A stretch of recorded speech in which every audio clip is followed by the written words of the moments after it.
পৃথিবী বিখ্যাত শ্রেষ্ঠ একজন রানী ছিলেন, রানী দ্বিতীয় এলিজাবেথ যাকে বলা হয়। পৃথিবীর সবচেয়ে প্রভাবশালী একজন নারীর মধ্যে রানী এলিজাবেথ ছিলেন। কপালের মধ্যে একটা হীরকখণ্ড শোভা পেত, এই হীরকখণ্ডের নাম ছিল কোহিনূর। এই হীরকখণ্ডের নাম কোহিনূর। বাংলাদেশের ৩,৫০০ কোটি টাকা দাম ছিল একটা হীরকখণ্ডের দাম, বাংলাদেশের ৩,৫০০ কোটি। বুঝতে পারতেছেন, এই হীরকখণ্ডটা তার কপালে শোভা পেত। তিনি মারা গেলেন, কবরে চলে গেলেন, আজ হারিয়ে গেলেন। আজ বলেন তো, তার কবরে চলে যাওয়ার পরে তার কবরটা হাত পা গুলি আজ মিসমার হয়ে গেছে, তার সৌন্দর্যগুলি মিসমার হয়ে গেছে, তার হীরকখণ্ড এখনো পড়ে আছে। কোহিনূর মুকুটখানা এখনো রাজ দরবারে শোভা পায়। পৃথিবীর অন্যতম শ্রেষ্ঠতম রাজ দরবার হচ্ছে ব্রিটিশদের রাজ দরবার, তারপরে ব্রুনেই সুলতানের রাজ দরবার, সৌদি আরবের রাজার রাজ দরবার। পৃথিবীর দামি দামি প্রাসাদের মধ্যে এগুলি হচ্ছে প্রাসাদ। ভাইজান আমার, খুব মনোযোগের সাথে শুনবেন। তিনি মারা গেলেন, মারা যাওয়ার ২৪ ঘন্টা পরে মানুষের শরীরের পায়খানা রাস্তা দিয়ে পোকা আসে। ওই পোকা আসার কারণে, ওই পোকাটা যখন আসে পায়খানা রাস্তা দিয়ে, পোকাটা যখন আসে তখন পোকা আসার কারণে তামাম শরীর ভরে দুর্গন্ধ ছড়িয়ে যায়। যখন শরীর থেকে দুর্গন্ধ আসে, ওই দুর্গন্ধের কারণে মানুষ কাছে যেতে পারে না, মানুষ কাছে যেতে পারে না, সন্তানরা পর হয়ে যায়। আমার মসজিদের ইমাম সাহেব একদিন আমাকে বলেন, হুজুর, করোনার সময় আমি আমার মুসল্লিকে গোসল করাইলাম, কাফন দাফনের জন্য কবর খনন করলাম, নিজ হাতে তার গোসল করাইলাম, তার কাপড় চোপড় আমি পরাইলাম এবং আমি নিজে জানাজা পড়াইলাম। ছেলেটাকে 10টা বার ফোন দিলাম, আপনি আসেন, আপনার বাবার চেহারাটা একটা বার আপনি দেখে যান।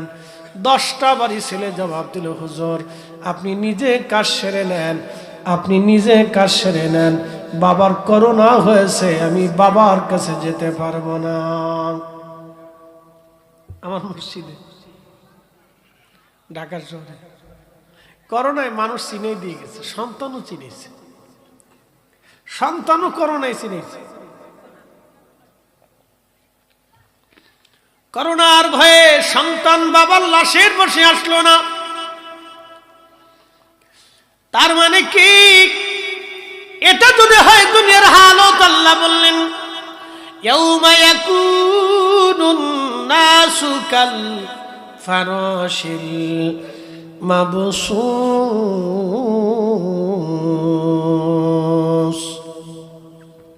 আল্লাহ বলেন সেই দিন পতঙ্গের মতো মানুষেরা ছুটাছুটি দৌড়াদৌড়ি করবে, পতঙ্গের মতো মানুষ ছুটাছুটি দৌড়াদৌড়ি করবে, পাগল পারা হয়ে মানুষ দৌড়াবে।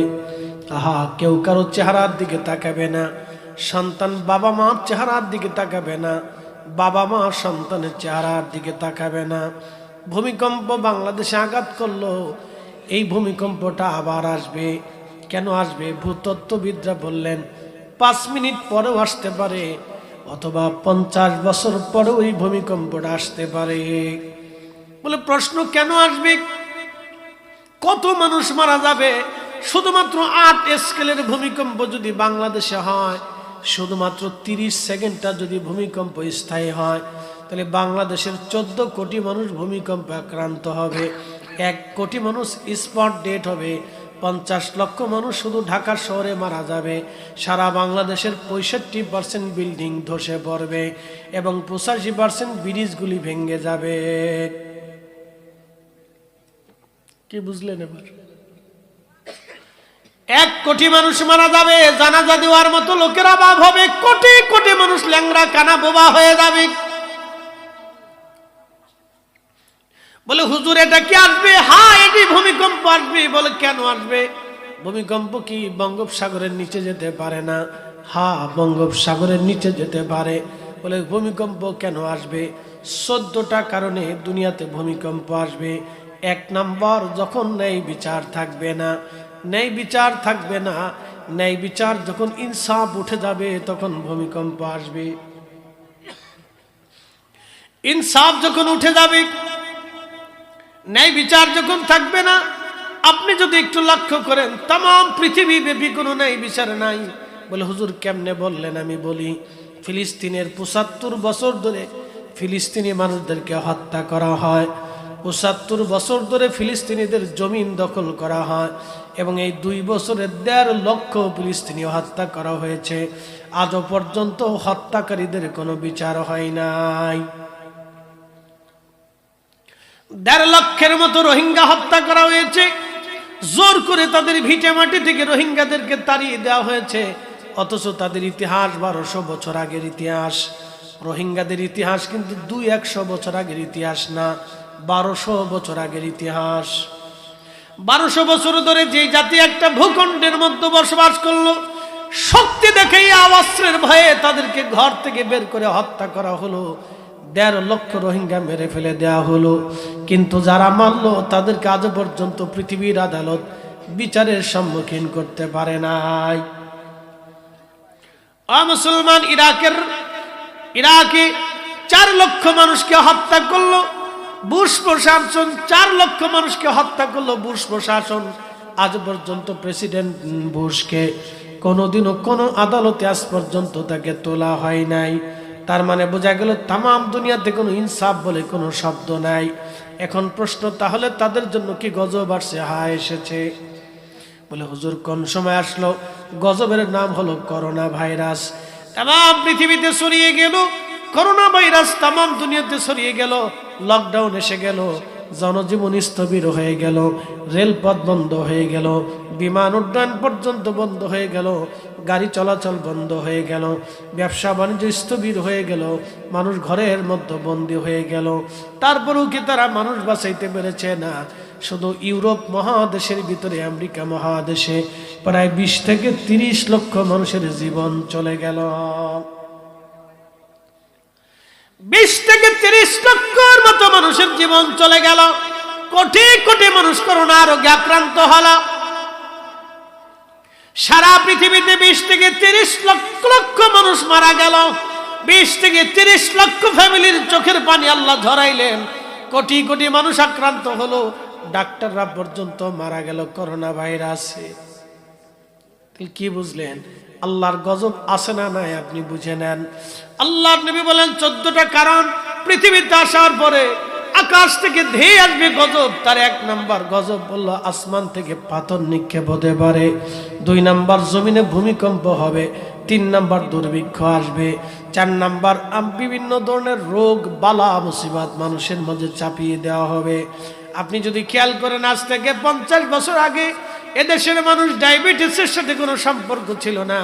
আজকে যদি খুঁজে দেখেন, ঘরে ঘরে ঘরে ঘরে ডায়াবেটিস, 20 বছরের ছেলের ডায়াবেটিস, 15 বছরের মেয়ের ডায়াবেটিস হয়ে গেছে। সারা পৃথিবীতে 100 জন মানুষ যদি মারা যায়, তাহলে 5 জন মানুষ হার্ট স্ট্রোকে মারা যায়। ঘরে ঘরে হার্ট স্ট্রোক বেড়ে গেল। সকালবেলা নাস্তা করলো, দুপুরবেলা তার জানাজা পড়াইতে হয়। সকালবেলা নাস্তা করছে, দুপুরে তার জানাজা।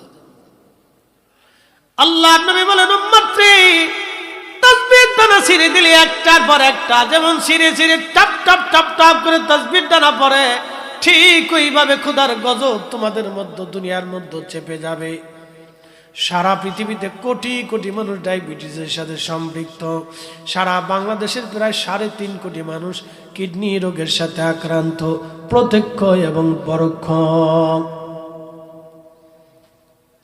ব্রেন স্ট্রোকের সাথে আক্রান্ত। এদেশের 18 কোটি মানুষের ভিতরে মিনিমাম হলো 17.5 কোটি মানুষ অসুস্থ, বিভিন্ন রোগের সাথে সম্পৃক্ত।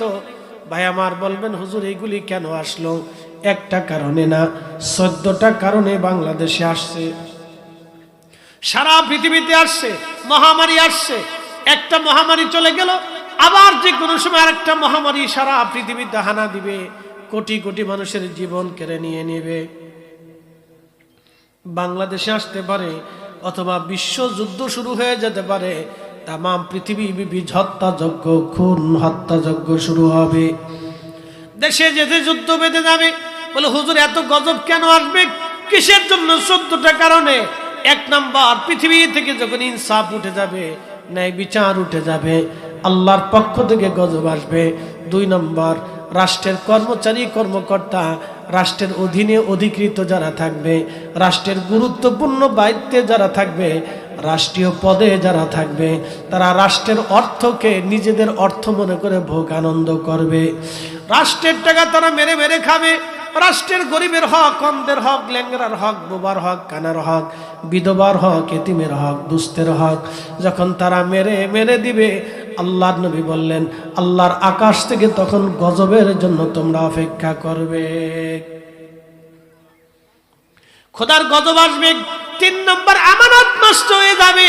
আমানত বলে কোনো শব্দ থাকবে না।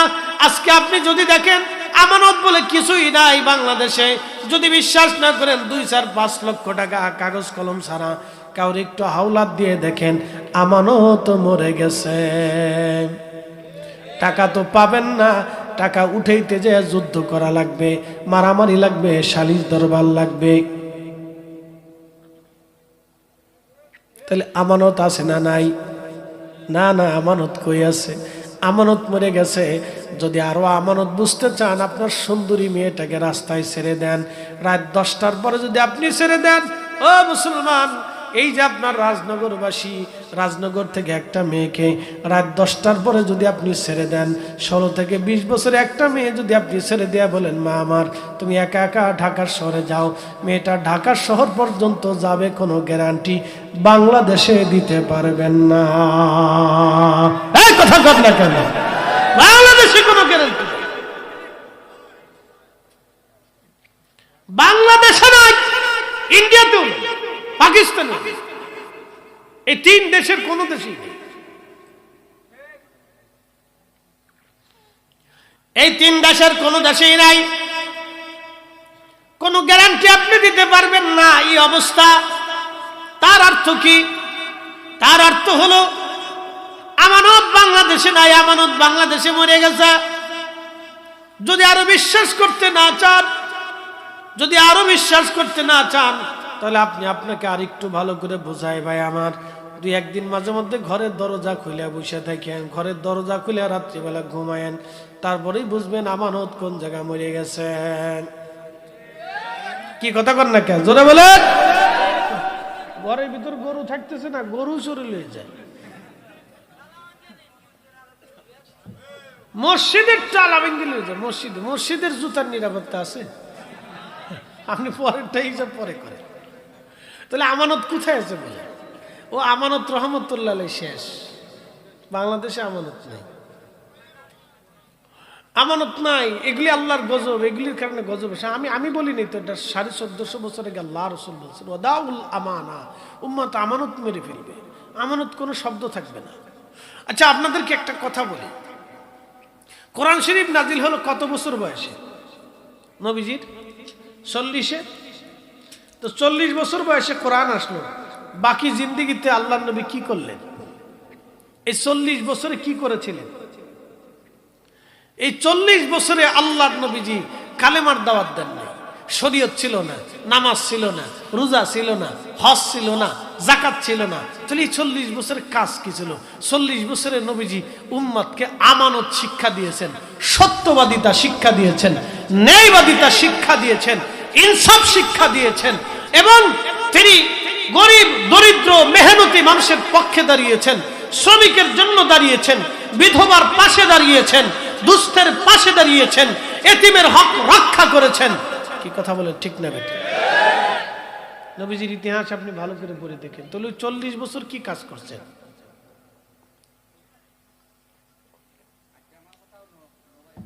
চল্লিশ বছরে রাসূলের কাজ কি ছিল? 40 বছরের কাজ কি? 40 বছরের কাজ কি? 40 বছরের কাজ কি? প্রথম নম্বর আমানতদারিতা, 2 নম্বর সত্যবাদিতা। প্রিয় নবীজি ছিলেন জীবন্ত ব্যাংক। সুইস ব্যাংক থেকে টাকা হারাইতে পারে, বাংলাদেশ ব্যাংক থেকে টাকা চুরি হতে পারে, বিশ্ব ব্যাংক থেকে টাকা চুরি হতে পারে, কিন্তু নবীজি জীবন্ত ব্যাংক ছিলেন। মক্কার মানুষ তখন আইয়ামে জাহিলিয়াতের জামানায় নবীজিকে বলতেন আলা আমিন, বিশ্বাসী বিশ্বাসী বিশ্বাসী বিশ্বাসী। একবার জোরে বলা যাবে কি আল্লাহু আকবার। শ্রেষ্ঠ নবী দিলাম রে তরিয়ে নিতে রোজাহাসরে, শ্রেষ্ঠ নবী দিলাম রে তরিয়ে নিতে রোজাহাসরে, পথ না ভুলি তাই তো দিলে পাক কুরআনের বাণী, খোদা তোমার মেহেরবানি। কষ্ট হচ্ছে আপনাদের? তাহলে একসাথে জোরে বলেন তো আল্লাহু আকবার। না আরো জোরে, আরো জোরে, জোরে জোরে জোরে জোরে। রাত তো বেশি, এই জন্য একটু জোরে আওয়াজ দিলে শরীরের সাথে শরীর হিট আসবে, শক্ত হবে ইনশাআল্লাহ। আল্লাহ কবুল করুক, বলে না আমিন। তাহলে বুঝে যান, যে কটা শর্ত বলে দিয়ে যাবো আল্লাহ রসুলের দেওয়া শর্ত, এগুলো যদি ঠিক আমরা রাখতে পারি তাহলে আশা করা যায় আল্লাহর গজব আযাব থেকে আমরা বাঁচতে পারবো। প্রথমে 1 নম্বরে ইনসাফ, 2 নম্বরে ন্যায় নিবর্তিতা, অর্থাৎ রাষ্ট্রের হক, রাষ্ট্রের সম্পদ, এগুলি আমাদের সম্পদ না, এটা জনগণের সম্পদ। এই রাষ্ট্রের সম্পদে কিছু অন্ধের হক থাকে, থাকে না ভাই? এই যে বাংলাদেশে যত অন্ধ আছে, অন্ধরা ভিক্ষা করে, আমি অন্ধ, আল্লাহর রাস্তে আমার ভিক্ষা দেন। আচ্ছা বলেন তো, অন্ধ কেন ভিক্ষা চাইবে? অন্ধের দায়িত্ব কার হাতে? অন্ধের দায়িত্ব ছিল রাষ্ট্রের হাতে। রাষ্ট্র অন্ধকে খাবার দিবে, ঘর দিবে, চিকিৎসা দিবে। আমাদের বাংলাদেশে গরিব মানুষের চিকিৎসা ঠিক মতো আছে? হ্যাঁ? তাহলে গরিবের জ্বর আর ধনীর জ্বরের ভিতরে তফাৎ কি? গরিবের প্যারালাইসিস, ধনীর প্যারালাইসিসের ভিতরে তফাৎ কি? গরিবের মাথা ব্যথা, ধনীর মাথা ব্যথার ভিতরে তফাৎ কি? গরিবের অপারেশন, ধনীর অপারেশনের মধ্যে কি তফাৎ আছে? গরিবের হার্ট অপারেশন, ধনীর হার্ট অপারেশনের মধ্যে কি তফাৎ আছে? তাহলে গরিবের চিকিৎসা সুন্দর পরিবেশে কেন আসবে না? গরিব কেন সুন্দর একবারে দামি চিকিৎসা পাবে না? এই চিকিৎসাটা কে দিবে? চিকিৎসাটা রাষ্ট্র দিবে। রাষ্ট্রের দায়িত্ব ছিল তার গরিব নাগরিকের হক ফিরাইয়া অন্তত তাকে উত্তম সেবা দেওয়া, চিকিৎসা দেওয়া। কি কথা বল, ঠিক আছে কিনা? এটা তো রাষ্ট্রের দায়িত্ব ছিল। যখন রাষ্ট্র ব্যর্থ হয় তখন রাষ্ট্র তার এই গরিবের হক নষ্ট করছে। তখন ওই যে রাষ্ট্রের গুরুত্বপূর্ণ পদে দায়িত্বে যারা থাকে, কিয়ামতের ময়দানে আল্লাহ তাদেরকে জিজ্ঞাসা করবে, তুমি জবাব দিয়ে যাও সে কোনো কষ্ট করেছিল। বুঝতে পারছেন তো? ওই যে এই কারণে আল্লাহ রাসূল বললেন, তিলে তিলে মানুষ কষ্ট পায়, চোখের পানি ঝরাইতে থাকে। আমাদের দেশে 5 লক্ষ শিশু এতিম। কত লক্ষ? 5 লক্ষের মতো শিশু এতিম আছে, দুস্থ আছে, পথ শিশু আছে, ঘুরে ঘুরে বেড়ায়, অসুস্থ আছে। কালকে দেখলাম এক মা আর বাবা তার 2টা অবুঝ বাচ্চারে শীতের মধ্যে রাস্তায় রেখে দিয়ে চলে গেছে। 6 ঘন্টা পর্যন্ত তার আর খুঁজে পাওয়া যায় নাই, বাপ মারে খুঁজে পাওয়া যায় নাই। বাচ্চা বলতেছে, মা বসতে বলেছিল, তার অসুস্থ ভাইটাকে সে কোলের ভিতরে নিয়ে বসে আছে, বাচ্চাটা কান্না করতেছে। আহা, এক সিএনজি ড্রাইভার দেখা 6 ঘন্টা আগে দেখছে, 6 ঘন্টা পরে দেখার পরে এই বাচ্চা দুটোরে নিয়ে গেছে। তার মা আসবে বলে রেখে দিয়ে চলে গেছে, আর ফিরে আসে নাই। বলেন, এইরকম জালিম যদি বাংলাদেশে থাকে তাহলে এদের কারণে আল্লাহর গজব দুনিয়াতে আসবে। কথা বলেন ঠিক না বেঠে? কুকুরের বাচ্চা হয় না? কথা কান, কুকুরের বাচ্চা হয় না? কয়টা বাচ্চা হয়? 6টা, 7টা, 8টা, এরকম বাচ্চা হয় না? জীবনে দেখছেন কোন কুকুর খাবারের অভাবে তার বাচ্চা রেখে পালাই চলে গেছে? তো কুকুর বাচ্চা রেখে পালাইলো না, তার মানে মানুষ তার সন্তান রেখে পালায় চলে যা। যেই নারী তার সন্তান রেখে পালাইয়া পরপুরুষের হাত ধরে পালাই চলে যা, ও মানুষের কাতারে পড়ে না, কুত্তার কাতারে পড়ে না, শুয়োরের কাতারে পড়ে না। বলে তাহলে কোন কাতারে পড়ে? যদি বলেন হুজুর কুত্তার কাতারে পড়ে, তো কুকুরকে জিজ্ঞাসা করেন। কুকুর বলে, আমার 14 পুরুষে এমন কোন রেকর্ড নেই। আছে? কুত্তার 14 পুরুষের রেকর্ড নেই, ও পালাবে না। বলেন হুজুর শুয়োরের কাতারে পড়ছে, তাহলে শুয়োরকে জিজ্ঞেস করে, শুয়োর বলবে আমি কচু খাই, ময়লা আবর্জনা খেয়ে বেড়াই, কিন্তু আমার 14 পুরুষে এই ধরনের কোনো রেকর্ড নাই যে আমরা বাচ্চা রেখে পালাই চলে যাই। কি কথা ঠিক আছে কিনা? না, শুয়োরের জিন্দিগিতে নেই। ওরাও শত্রুর সাথে যুদ্ধ করে বাচ্চা বাঁচানোর জন্য। তো যেই শুয়োরে যেই চিন্তা করলো না, কুকুরে যেই চিন্তা করলো না, তার চেয়ে বেশি চিন্তাই মানব জাতি করে। আর একটা মহা সমস্যা বাংলাদেশে আসতেছে, এটার নাম হচ্ছে বলৎকার। নাম কি? বলৎকার, সমকামিতা। লা হাওলা ওয়ালা কুওয়াতা ইল্লা বিল্লাহিল আলিয়্যিল আযীম। আহা, এই বলৎকারের জন্য, সমকামিতার জন্য আল্লাহ একটা জাতিকে মাটির সাথে মিশিয়ে দিয়েছিলেন। সে জাতির নাম কওমে লূত। বাহরে মায়েত, জর্দানে এখনো সেই বাহরে মায়েত আছে। পৃথিবীর সব সাগর থেকে 10 গুণ বেশি লোনা এই পানি, 10 গুণ বেশি লোনা। কোনো মানুষ এই পানিতে ডুবে না, কোনো জীব এই পানির ভিতরে বাঁচে না। এই বাহরে মায়েত অভিশপ্ত জায়গা। শুধু তাদের একটা অপরাধ, তারা বলৎকার করত, সমকামী ছিল। সারা পৃথিবীতে সমকামীর সংখ্যা বেড়ে যাচ্ছে, সারা পৃথিবীতে সমকামীর সংখ্যা বেড়ে যাচ্ছে। বাংলাদেশের সমকামীরা তাদের স্বাধীনতার জন্য আন্দোলন করে। সমকামীরা বলে আমাদের অধিকার দাও। আচ্ছা বলেন, কুত্তায় কি কোনোদিন আন্দোলন করছে আমরা পুরুষ কুত্তায় আকাম করবো, আমরার অধিকার দাও? কুত্তায় চিন্তা যা করলো না, সুরে যা চিন্তা করলো না, মানুষ তার থেকে বেশি চিন্তা করে ফেলছে। এই কথা কর না কেন? গজব ওদের কারণে। আরে গজব ওদের কারণে। আল্লাহর আসমান থেকে ধেয়ে আসবে গজব। এই সমকামিতার কারণে পৃথিবীতে গজব আসবে, বেহায়াপনার কারণে পৃথিবীতে গজব আসবে। এত পরিমাণে বেহায়াপনা ছড়িয়ে যাবে, সারা পৃথিবীতে বেহায়াপনা ছড়িয়ে যাবে, এত পরিমাণে ছড়াবে। উন্নত বিশ্বের দিকে যদি চেয়ে দেখেন, তাহলে বেহায়াপনা এতটা নিকৃষ্ট পর্যায়ে চলে গেছে, ওরা বিয়ে করার আগে বাচ্চা হয়। আপনি তো নাউজুবিল্লাহ কইছেন, যারা মেসির ভক্ত আছেন, মেসির জিজ্ঞেন, দোস্ত আপনার বাচ্চা কটা হয়েছে? বিয়ের আগে 2টা হয়েছে। হ্যাঁ, তার গার্লফ্রেন্ডের সাথে 2টা বাচ্চা হয়েছে। যারা নেইমারের ভক্ত আছেন, জিজ্ঞেন যে বন্ধু তোমার বাচ্চা কটা হয়েছে? ওটা কোনো হিসেব নেই। এই যারা রোনাল্ডোর মতো টাক করো, মাথা রোনাল্ডোর মতো টাক করে, বলে এই টাক কোন সিস্টেম? করলো রোনাল্ডো কাটিং, নাম দিছে বাটি কাটিং, মুরগা কাটিং, আর কোন কত কত কাটিং আছে আল্লাহ জানে, ওরাই জানে কত কাটিং আছে। যে যাকে ভালোবাসে, আল মারু আমানা হাব্বা, তুমি যাকে ভালোবাসবে তার সাথে তোমার হাসন নাসর হবে। এবার বুঝছে সুঝে লাই, ফুটবল খেলা দেখেন অসুবিধা নেই, কিন্তু টেলিভিশন বাইঙ্গেন না। বাঙালি জাতির ভিতরে একটু অসুস্থতা বেশি আছে, এরা সাইকোলজিক্যাল প্রবলেমে বেশি ভুগে। আসতে কনকা জোরে বলেন, সাইকোলজিক্যাল প্রবলেম। দল করছে তো করছে, ওটার লেগে মরে যাইব তো, দল ছাড়তো না। হ্যাঁ, খেলার পক্ষ যেটা নিচে তো নিচে, ওইটা ঠকে গেলে ওরে আর হুশ করে পাওয়া যায় না, মাথার ভিতরে পানি ডালা লাগে। কি কথা ঠিক আছে নাকি? এরা হলো সাইকোলজিক্যাল রোগী, এখানে আলাদা করে চিকিৎসা করার দরকার। মানসিক প্রবলেম আছে, এত অসুস্থ, এরা নিয়ে বুড়িগঙ্গার পানি দিয়ে ভালো করে মাথা ধোয়াইতে হবে। বুড়িগঙ্গার পানি চিনছেন নি? ও পানি খুব বরকতের পানি। একবার যদি গোসল করতে পারেন, তো গোসল করে উঠে দেখবেন যে সারা শরীরে বাথরুম লেগে রয়েছে।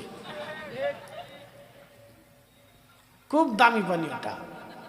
ওই পানিতে ওর মাথা ধোয়াইতে, ওর সাইকোলজিক্যাল প্রবলেম। যেটার পক্ষ নিচে তো নিচে, ওই ফুটবলের দল যদি ঠকে যায় তাহলে ও আর খেলা দেখবে না, ও অসুস্থ, সিটে পড়ে থাকে, 3 দিন ঘুমায়।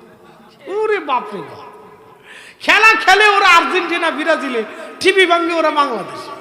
বাঙালি এক অসুস্থ জাতি। আমি একদিন এই গত বিশ্বকাপের আগের বিশ্বকাপে আমি ইন্ডিয়াতে মাহফিল গেছি। আল্লাহর কসম করে বলি, ইন্ডিয়াতে একটা পতাকাও নেই, একটা পতাকাও নাই। না আর্জেন্টিনা, না ব্রাজিল, না স্পেন, না ওই জার্মান, না কোনটা কোনটা ছাতা কি আছে, একটারও পতাকা নেই। বাংলাদেশে ঢোকার পরে দেখি মোড়ে মোড়ে কোনায় কোনায় মানকেছে ভাই, বিল্ডিং এর ছাদের উপরে, গাছে, তারপরে কারেন্টের খাম্বার ভিতরে 3 কিলোমিটার লম্বা ব্যাপী, 6 কিলোমিটার লম্বা ব্যাপী ওই আপনার এই পতাকা ঝুলিয়ে তুই দিচ্ছে। এটা চেনা যায় না যে এটা বাংলাদেশ, না আর্জেন্টিনা, না ব্রাজিল, না স্পেন, না জার্মানি, বুঝার কোনো কায়দা নেই, কিন্তু পতাকা টানাই তুইছে। আবার এগেরও যদি আপনি কোন যে বাইরে ওই গরিব মানুষ না খেয়ে রয়েছে, ওদের জন্য আপনারা 5,000 টাকা দেন, ওই অমুক চাষির অসুস্থতা ওষুধ কিনে দিতে হবে 2,000 টাকা দেন, তা দেবে না, কিন্তু পতাকা ঠিকই টানাবে। তাহলে এগুলো সাইকোলজিক্যাল প্রবলেম, মনস্তাত্ত্বিক সমস্যা। ডাক্তার দেখাইতে হবে, মনোবিজ্ঞানী দেখাইতে হবে। হ্যাঁ, ওর অসুস্থতা আছে। আর যদি না সারে তাহলে ওর ধরে নিয়ে বুড়িগঙ্গার পানিতে নিয়ে সুন্দর করে চুবাইতে হবে, 100টা ডুব দেওয়াইতে হবে, ডুবা, তাহলে এই প্রবলেম ওর ছুটে চলে যাবে। এত অসুস্থতা পৃথিবীর কোন দেশে আছে আমার জানা নেই। যেই দেশে বিশ্বকাপ খেলে ওদের ভিতরে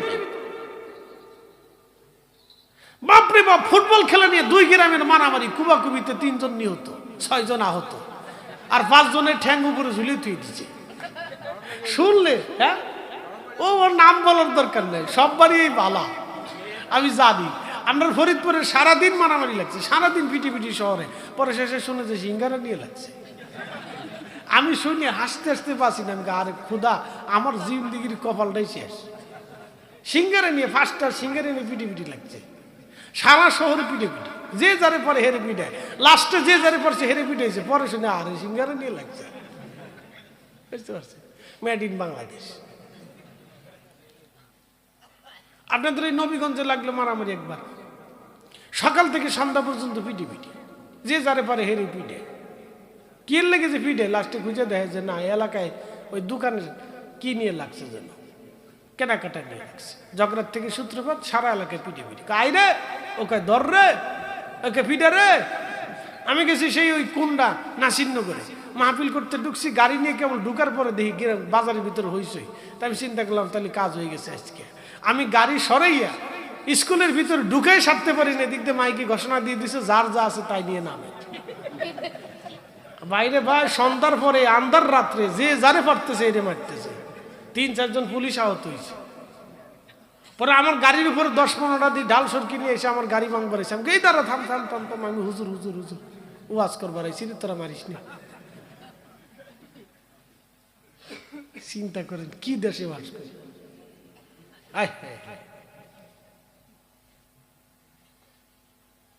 এই যে প্রবলেম, এগুলি কবে যাবে আমরা জানি না, কবে শেষ হবে আমরা কেউ বলতে পারি না। যতদিন এগুলি না যাবে ততদিন আমরা জাতিগতভাবে সুন্দর হতে পারবো না। বা পৃথিবীর কোনো দেশে আফ্রিকা ছাড়া আছে আমার জানা নাই, শুধু আফ্রিকার মানুষরা ওরা মারামারি খুন খারাপি করে, কারণ ওদের উপর আল্লাহর অভিশাপ আছে। বলে হুজুর কেন? নূহ আলাইহিস সালাম বদদোয়া করছিল। নূহ আলাইহিস সালামের একটা পোলা ছিল ইয়াফেস। নূহ আলাইহিস সালাম প্লাবনের ভিতরে, নৌকার ভিতরে শুয়ে আছেন, ঘুমিয়ে আছেন, বাতাসে ওনার সতরের কাছে লুঙ্গি নিয়ে আসছে, কাপড়, এই যে সতর। এই আমাদের দেশে যে লেংটি দিয়ে অনেকে মাটি কাজ করে না, লেংটি চিনছেন? আমাদের ফরিদপুরে কাঁচা লুঙ্গিরে খামড়ে পিছন দিয়ে মুসরা, এরপরে হিন্দে ডুয়া আছে রে। এটারে কি কয়?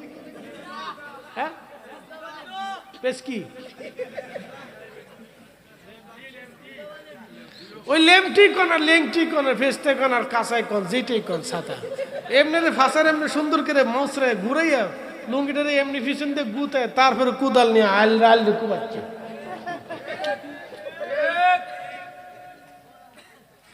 এই যে গিরের উপরে যে আপনি কাপড় উঠাবেন, ওঠানোর সাথে ফরজ তরক হবে।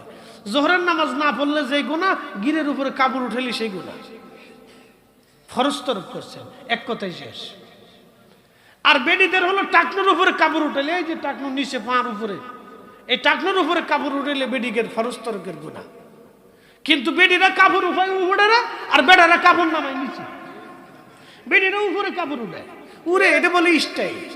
তারপরে আবার পাঙ্কু চুঙ্কু করে রাস্তা দিয়ে আড়ায়, এটাতে বলে লাভ নেই। অন বুরকা হলে বেডিরা টিকটক করে দিচ্ছে, বাপরে বাপ বুরকারে ফুইয়ে কত বাপরে লইয়া তারপরে টিকটক করে। শয়তানে কয় খালা রে, তোরা থাকতে আমার আর কোনো জ্বালা নেই, আমি পালাই। বুরকা লাগারে যেহেতু পাইছি, তাহলে আর আমার কোনো চিন্তা নেই, বাকিটা ধরা কোনো ব্যাপারই না। শয়তান কোথাকার দেশে কি পরিমাণে যে শয়তান হয়েছে, আমি চিন্তা করে মাঝে মধ্যে কুলাইতারি না। আল্লাহ, তুই বেডি মাদ্রাসায় পড়স, তোর ওই বুরকা ভরিয়ে, হাত মোজা ফা মোজা ভরিয়ে ও টিকটক বানানোর দরকার কি? সেরি শয়তান কোথাকার। আবার লিখে দিছে ফজরের নামাজ পড়ছো নি, শয়তান একে বাপরে বাপ, হেতে আবার ফজর উপর আয়, এতে আবার ফজর উপর আয়। এগুলো চলতেছে। তার অর্থ হচ্ছে সামাজিকভাবে আমাদের অবক্ষয় একেবারে নিম্নতম স্থানে চলে গেছে। 3 বছর আগে যে ফুলারে মুসলমানি দিচ্ছে, হাতে বলে গাঁজা টানে শুই নিয়ে আমি চিন্তা করি কি দুনিয়াতে আসি না কিতাব ওয়াজ করতাম তাল খুঁজে পাই না। আর 3 বছর আগে মুসলমানি দিয়েছে হেতান গাঁজা ধরছে, গাঁজা খায়।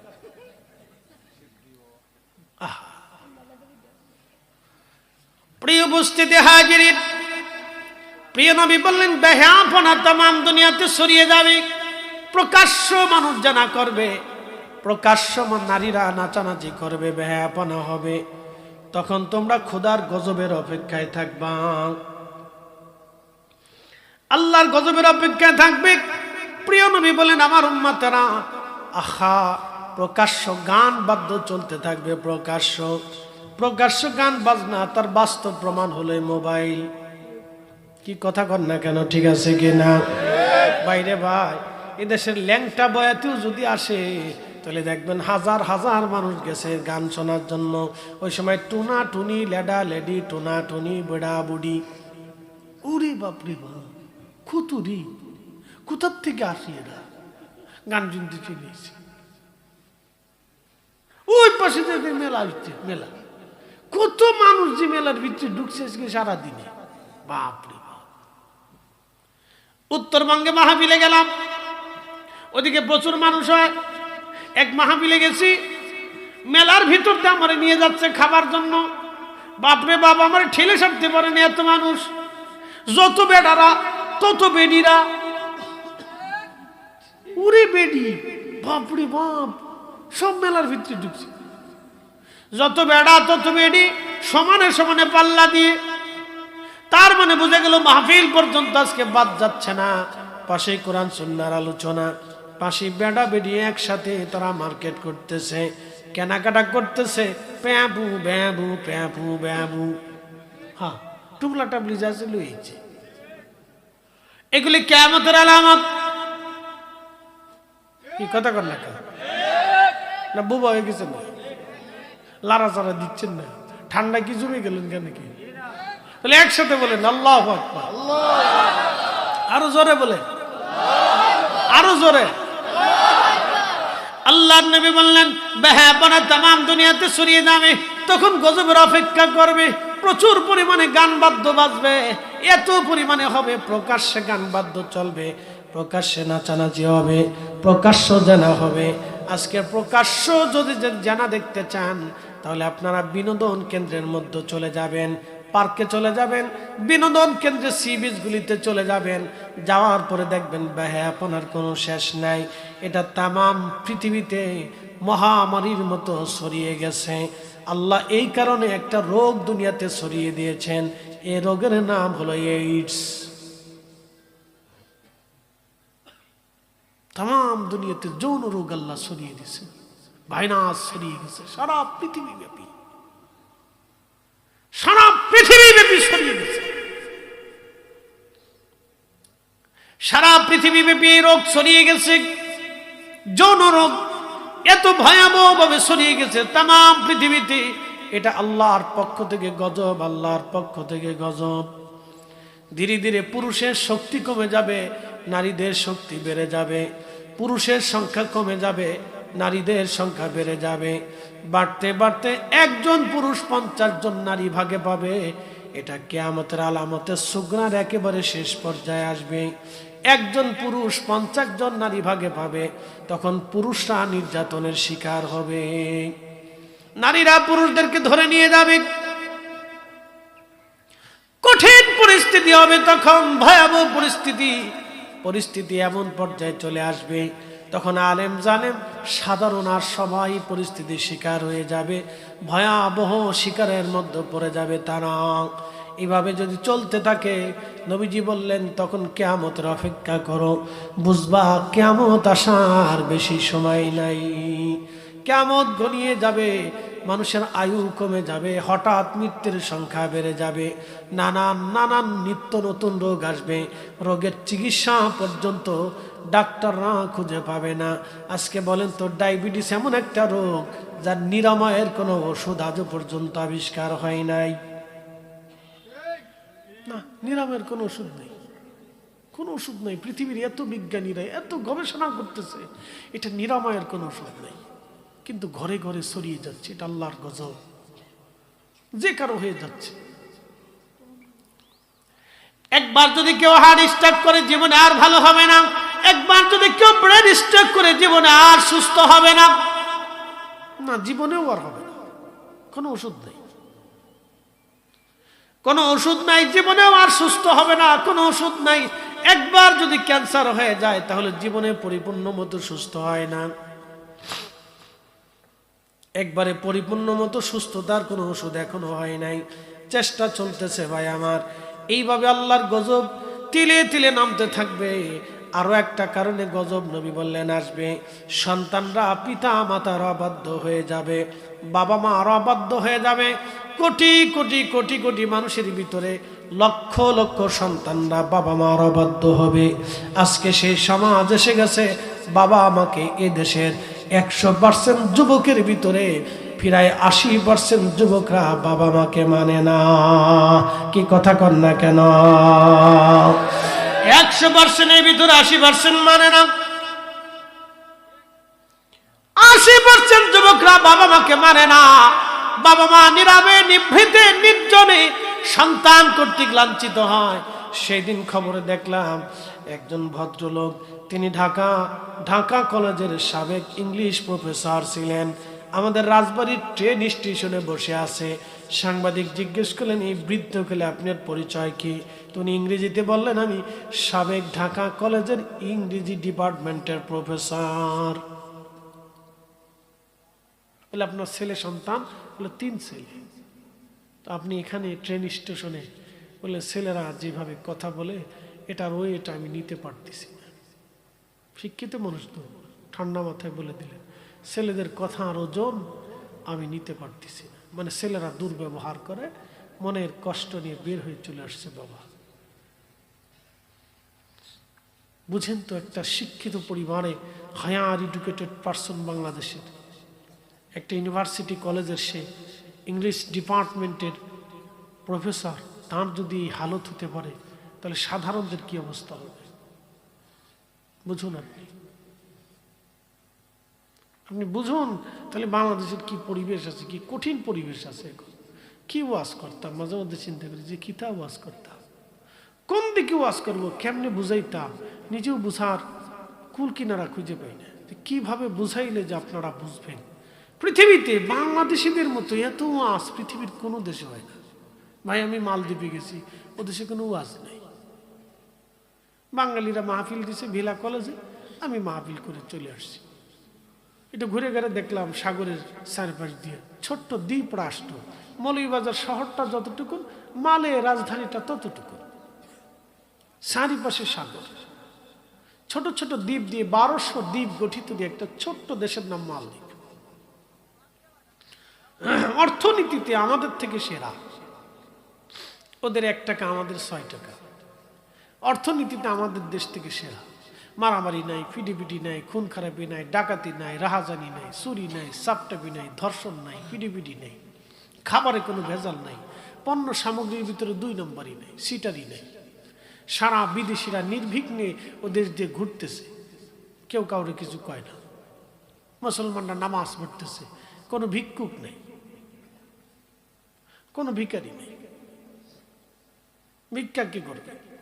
ভিক্ষুক যে এটা রাষ্ট্রের থেকে তার প্রত্যেক মাসে মাসে ব্যাংকে টাকা চলে যায়। ফ্রি চিকিৎসা, ফ্রি লেখাপড়া, 1 টাকাও বাচ্চাদের লেখাপড়ায় টাকা দিতে হয় না। একবারে ছোট্ট থেকে বৃদ্ধ পর্যন্ত সবাই সেকেন্ড ল্যাঙ্গুয়েজ ইংরেজিতে কথা বলতেছে অনর্গ। আমাদের বাংলাদেশে তো হায়ার এডুকেটেড পার্সন ইংরেজি ঠিক মতো বলতে পারে না। কেমনি কইব? ছোটকালে ক্লাস 2তে পড়ে পোলা 2তে পড়ে 1-এ পড়ে একটা বাচ্চার 6টা বই হাতে ধরাই দিছে। বই টানতে পারে মা কান্দে করে বই টানে। বাচ্চা এই বই পড়বে না, অন্য কিছু শিখবে। আমি বুঝলাম না এতটুকুন বাচ্চার এত বই পড়াইতে হবে কেন? বইয়ের ভিতরে আছে কি সাথা? ওরে শিখাইতে হবে কেমনে ব্যবহার করতে হবে, কার সাথে আচরণ করতে হবে, কেমনে খাইতে হবে, কেমনে চলতে হবে, কেমনে গাছ লাগাইতে হবে, ওই গাছ কেমন, ওই ফল কেমন, ওই ফলের ভিতরে প্রোটিন আছে কেমন, পুষ্টি কেমন, এটা খেলে কি হবে, এটা খাওয়া যাবে না, সত্য বলতে হবে, মিথ্যা বলা যাবে না, চুরি করা যাবে না, কারো ঠকানো যাবে না, দান করতে হবে, সহমর্মিতা দেখাইতে হবে, মানবতা দেখাইতে হবে। ছোট্টকাল থেকে ওরা এইগুলো শিখাইতে হবে। ও 6টা 7টা বই পড়ে কি ওরে কি আপনি ডিসি বানাবে? বুঝিনি কিছু। ছোটকাল থেকে তো আধা পাগল হয়ে যায়।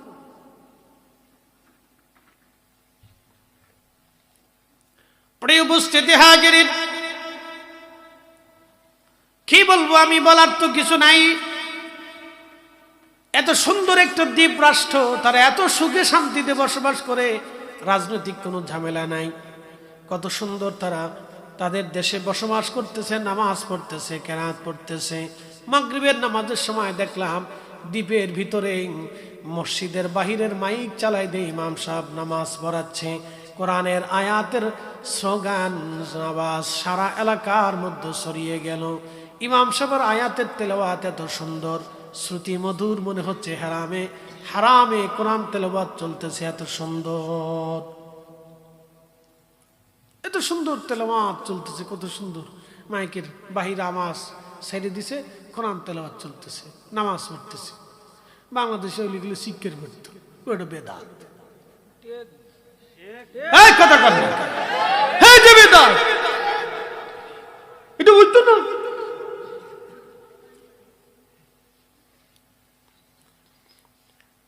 মালয়েশিয়ার মালাক্কা সাগরের ভিতরে ছোট্ট দ্বীপ পোলাও মুসারে হুজুর মহিউদ্দিন আব্দুল কাদের জিলানী রাহমাতুল্লাহ আলাইহির আওলাদ সুলতানুল আরিফিন শেখ ইসমাইল বুগদাদি আল হাসানি বল হুসাইনের মাজার শরীফ জিয়ারত করতে গেলাম আমি।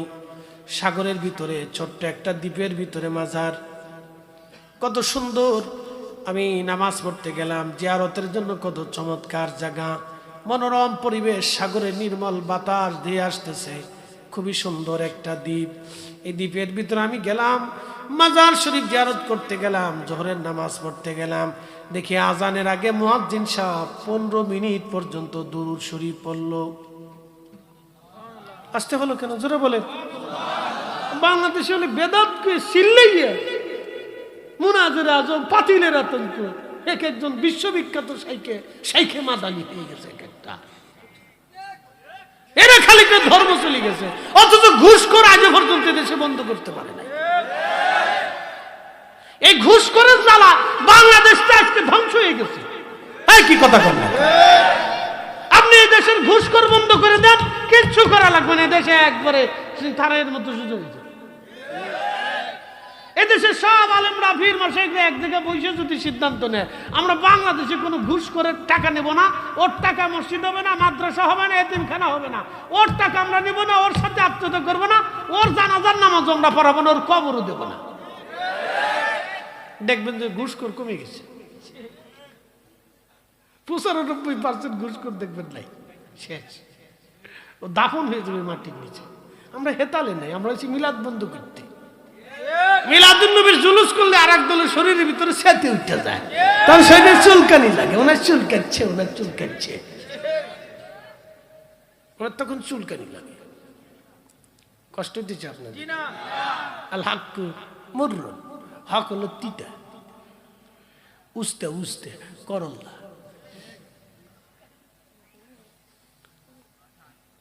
শোনা যাবেন হাজিরিন, ভালো করে শোনা যাবেন।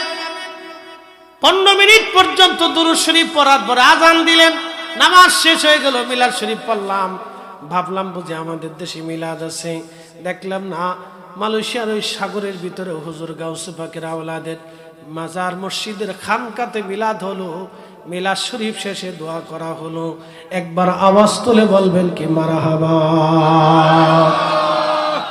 মালয়েশিয়ার এই আপনার একটা অফিসিয়াল শহর আছে, এটার নাম পুত্রজায়া, অফিসিয়াল শহর। সমস্ত অফিসগুলি ওরা ওই পুত্রজায়াতে নিয়ে গেছে। তো যাই হোক, খুব সুন্দর একটা পরিবেশ, চমৎকার মনোরম একটা শহর, দেখলে খুব ভালো লাগে। একবারে পার্লামেন্টের সামনে অনেক চমৎকার একটা মসজিদ। বাংলাদেশের পার্লামেন্টের সামনে মসজিদ আসেনি? আসেনি? আমি যাইনি কোনো সময়, ভিতরে ঢুকেও নেই, সামনেও যাইনি। ও খালি রাস্তা দিয়ে মাহফিলে যাওয়া আসার সময় রাস্তার সামনে দিয়ে ঢুকছি, এরপরে পার্লামেন্টের সামনে যাইনি, আমি বলতে পারি না। একবার পার্লামেন্টের সামনে এত সুন্দর একটা মসজিদ, শত শত কোটি টাকা খরচ করে একটা মসজিদ বানাইছে, দেখলে আপনার মন চাবে আমি এখানে বইয়ে থাকেন। এত সুন্দর মসজিদ, চমৎকার। মাগরিবের নামাজ পড়ব, আজানের প্রায় 20 মিনিট আগে থেকে মুয়াজ্জিন কোরআন শরীফ তেলাওয়াত শুরু করল।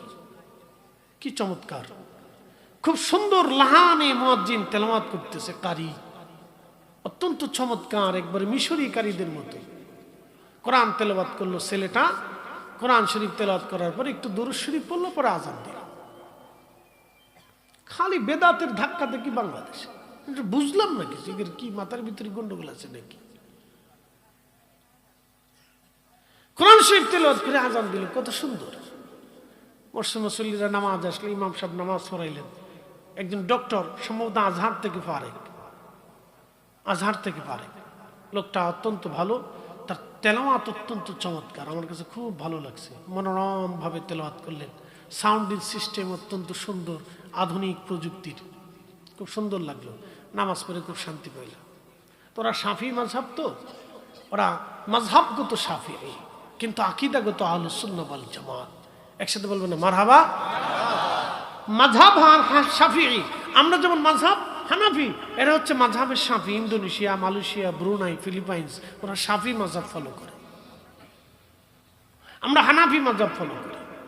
অসুবিধা নেই, কত সুন্দর চমৎকার, ভাল লাগলো।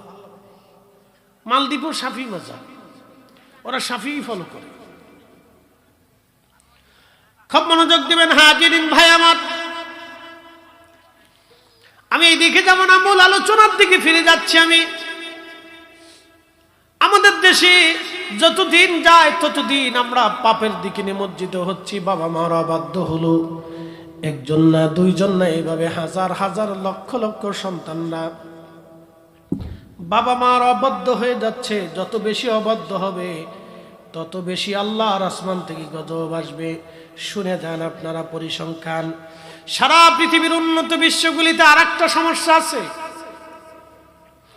সমস্যা হচ্ছে পৃথিবীর উন্নত বিশ্বগুলিতে বৃদ্ধাশ্রম বেশি। মানুষ যখন বৃদ্ধ হয়ে যায় তখন একাকিত্ব বরণ করে, কিন্তু না, মানুষ যখন বৃদ্ধ হয়ে যায় তখন একাকিত্ব বরণ করে মানুষেরা। উন্নত বিশ্বগুলিতে বৃদ্ধ মানুষদেরকে বৃদ্ধাশ্রমে পাঠিয়ে দেওয়া হয়, কিন্তু আমাদের বাংলাদেশে তা না। আমাদের বাংলাদেশে মা এবং বাবাকে নিজেদের সাথেই রাখা হয়, নিজেদের সঙ্গে করে রাখা হয়, নিজেদের পরিবারের মধ্যে রাখা হয়। কিন্তু দুর্ভাগ্য, আমাদের ঘরে এমনও নারী, এমনও স্ত্রী আমাদের ঘরের মধ্যে আসে যারা বৃদ্ধ বাবা আমাকে সহ্য করতে পারে না। কি কথা কর না কেন?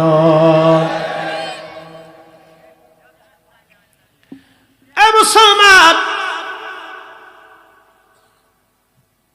এটা কোন থানা? রাজনগরবাসী ভালো করে শুনে যাবেন।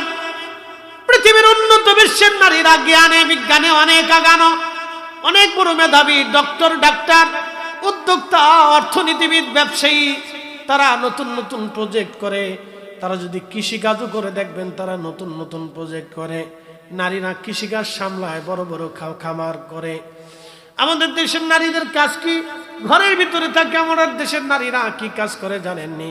ঘরের মধ্যে বসে বসে খালি গবেষণা করে, শাশুড়িরে ঘর থেকে কেমনে বের করা যায়, শ্বশুরে কেমনে ঘর থেকে তাড়ানো যায়, নতুবা শ্বশুর শাশুড়ি থেকে নিজেরা কেমনে জুদা হওয়া যায়। একথা শুনলে বেটিটা আমার আর জীবনে দর দিত না। হুজুর লোক সুবিধার না, আমরা তলের খবর কে এলেছি। আমার এমনি ওয়াস্ট শুনতো এরা, এটা শোনার পরে বেটি আর